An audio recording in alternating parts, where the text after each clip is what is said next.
Bu hikoya Erangeldagi jinoyat haqida. Bu esa David, Pachinkiga yangi tayinlangan politsiya ofitseri.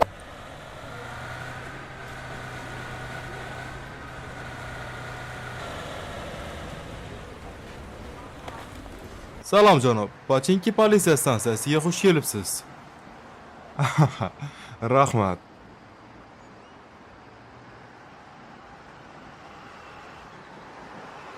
Namuncha bu yerda havo o'sib ketgan. Ofitser, shahar tashqarisi to'k uzilishi bo'lgan sababli hozirda svet o'chgan. Yaxshi. Menga biror Pepsi'ni olib kela olasizmi, svet yonguncha? Muzliroqdan. Xo'p bo'ladi, ofitser. Xayrli tong janob, Pepsingizni olib keldim. Xo'p, endi ko'zimga ko'rinma.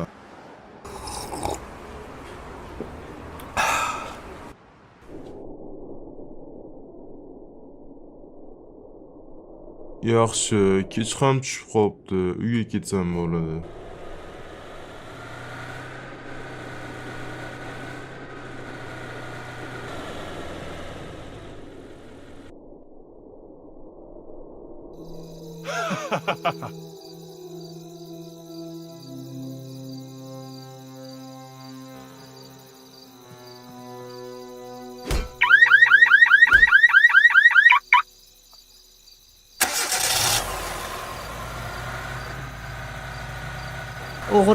O'g'ri, mashinamni o'g'irladi. Ey, to'xta! To'xta!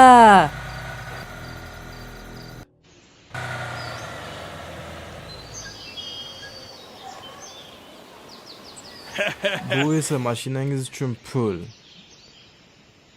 Rahmat mashinasi o'tib berganing uchun.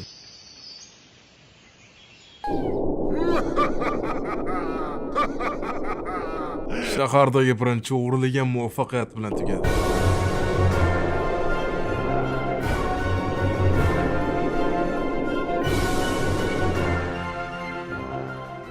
Menga yordam bering. Kimdir mening mashinamni o'g'irladi. O'g'rini topib, uni ushlash kerak, iltimos. Ey xudoyim, janob, mirshablar bu yoqqa keling.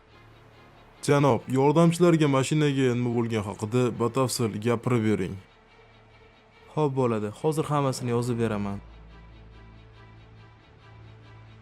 Iltimos janob, qo'ldan kelgancha o'g'rini tezroq tutishga harakat qilinglar. Albatta janob, biz hoziroq bu ishni boshlaymiz. Xohlasangiz mana boshlamdan foydalanib turing. Mayli, rahmat. Biror yangilik bo'lsa xabar berasizlar.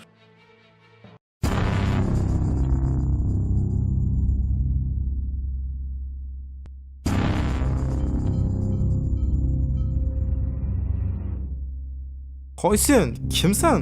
Qanday qilib bu yerga kirding? Og'zingni yop va uyingdagi hamma qimmatbaho narsalaringni olib chiq. Qol bu yerdan, yo'qsa politsiya chaqiraman. Bunday xo'yna gapirish senga qimmatga tushadi.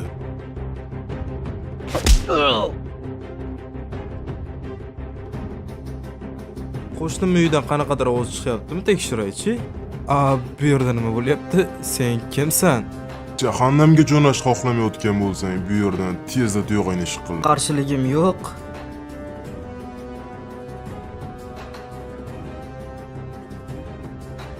Ey xudoyim, u meni bor yo'g'imni o'g'irlab ketdi.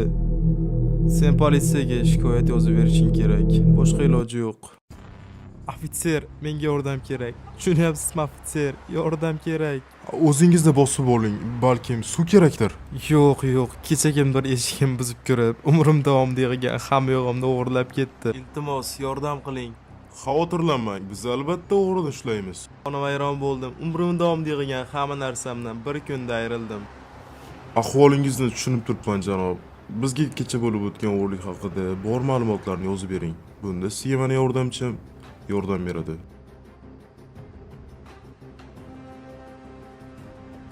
Bir daqiqa to'xtab turing. Bu esa siz uchun pul. O'g'rilik ushlagan paytim sizga aytaman va keyin menga pullarni qaytarishingiz mumkin. Oilangizni boqib turing bu pul bilan. Rahmat sizga, janob. Umrim bo'yi yig'gan pulimmish. Jinoyat kundan kunga ko'payib borardi va qishloq aholisi yig'ilish o'tkazishga qaror qilishdi. Biz qishlog'imizda o'zimizni ortiq xavfsiz his qilmayapmiz. To'ppa-to'g'ri. Tunda uyimni o'g'irlab ketishmasin deb bir haftadan beri kechalari uxlay olmayapman. Biz bunga chora ko'rishimiz kerak. Eshitinglar, Politsiya ofitseri hozir biz bilan. Xavotirlanmang. Men sizlarga kech payt doimo eshiklaringizni qulflashda va kechqurun hushyorroq bo'lishni tavsiya qilaman. Biz o'g'rini ushlaganimizda hammasi avvalgidek yaxshi holatga qaytadi. To'g'rimi, ofitser? Nima deysiz? Ha, albatta. Endi hamma uyga ketsa ham bo'ladi. Vaqtinglarni oila a'zolar bilan o'tkazinglar. Salom dadajon, nima gap? Kela qol o'g'lim, seni bu yerda ko'rganimdan xursandman. Bu mening o'g'lim Stiv. U dam olish kunlari qishloqda bo'ladi. Nimaga bu yerda odamlar to'planib turishibdi? Qishloqda kechagina o'g'rilik bo'lgani uchun biz ehtiyot choralarni ko'rish uchun yig'ilish qilgan edik. O'g'rilik? Bu yerda xavotirlanadigan narsa yo'q o'g'lim. Biz buni o'zimiz hal qilamiz. Endi uyga ketdik qani. Yaxshi mashina, bolakay boyga o'xshaydi.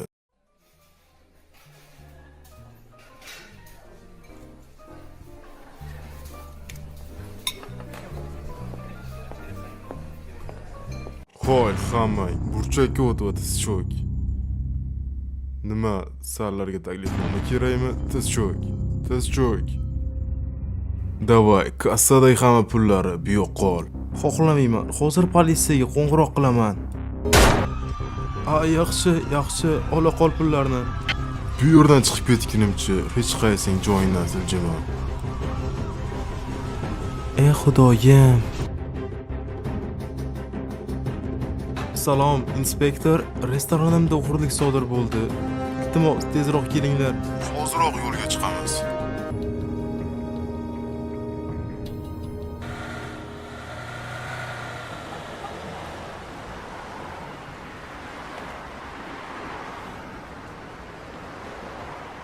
Bu yerda nima sodir bo'ldi?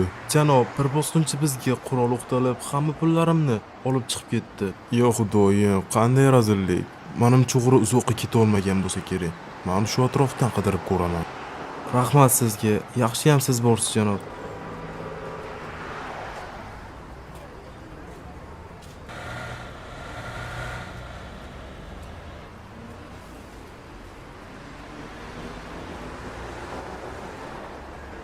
David, sen bu ishingni to'xtatishing kerak.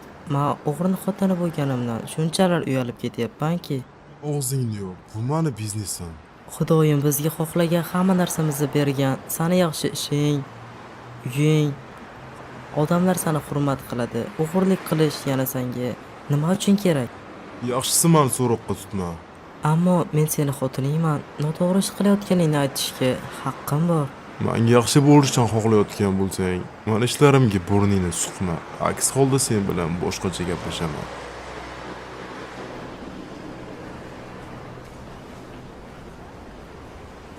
Janob, men juda ham qo'rqyapman. Nima bo'ldi bolakay? Restorandagi o'g'irlikdan so'ng hattoki 2 kundan beri uxlay olmayapman, janob. Men bu qishloqda ekanman. Qo'rqishga hech qanday hojat yo'q. Janob, bizning uyimizda dadam Miramarda sovg'a sifatida olgan qimmatbaho olmosimiz bor. Buni o'g'irlab ketishdan juda ham qo'rqyapman. Nima? Men sizdan biznikiga kelib bir kecha yotib qolishingizni so'ramoqchi edim. Men har kuni bora olmayman. Meni ham oilam bor uyda. Janob, atigi bir kun xolos. Ertaga men bu yerdan ketaman. Olmosni ham o'zim bilan olib ketaman. Bir kun biz bilan yotib qoling, bir kun qo'riqlab. Olmos. Mayli bolakay. Men sen bilan boraman. Rahmat janob sizga.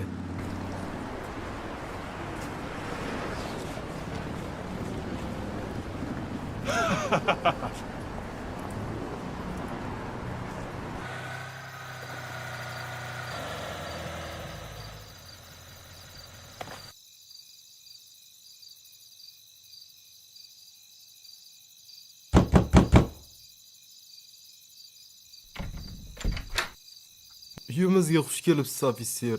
Ichkariga kiring.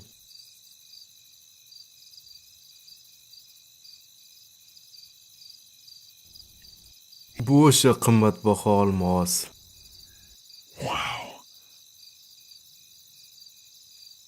Men va men o'g'lim bu xonada uxlaymiz, ser. Siz uchun birinchi etajda hamma kerakli narsalarni qilib qo'yganmiz. Agar biror narsa kerak bo'lsa, bemalol so'rayvering. Aha, xo'p bo'ladi.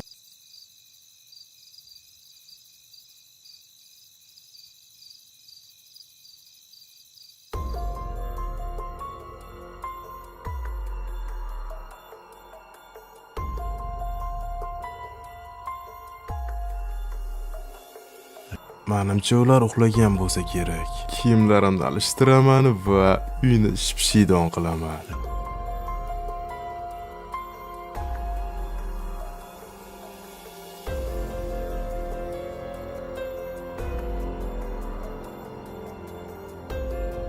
Ikkisi ham cho'chqada uxlashyapti. Va asta olmosni olamiz.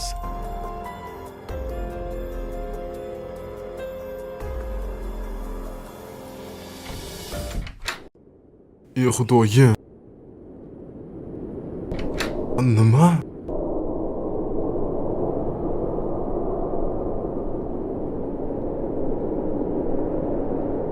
Joyingdan jilma, aks holda otaman. Ammo yo'q, qani ota qol. Ot. O'qlar qayerda? Yigitlar, mani o'g'irligim qayerdan bildinglar? Restoranga o'g'irlikka kirganingda esa men sening oyoq kiyimlaringni ko'rdim va politsiya ofitseri bo'lib yana kelganingda oyoq kiyimlaring yana bir xil edi. Ikkinchidan, sening qurolingdagi emblema bu nishon faqatgina politsiya ofitserlariga beriladigan to'pponchalarda bo'ladi. Seni aybdor deb topish uchun bu dalillarni o'zigina yetmasdi. Shuning uchun men do'stlarimni seni uyingni kuzatishga qo'ydim.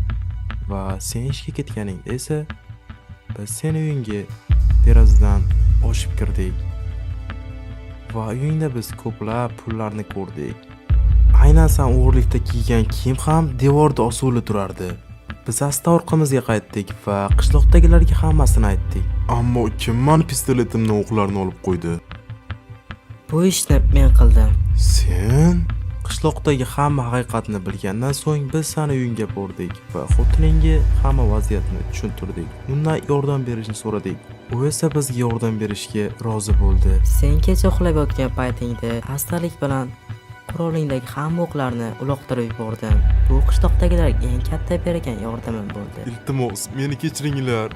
Boshqa qaytarmayman. Biz seni nasibangni bergandan keyin bu haqida o'ylab ko'ramiz. Do'stlar, agar shunaqa videolarimiz yana chiqishini xohlasangiz, videoga like bosib, albatta kanalimizga obuna bo'lib qo'yishni unutmang. Shu yil oxirigacha 100 ming obunachi bo'lish maqsadim bor. Bu maqsadimga sizlarsiz albatta erisha olmayman.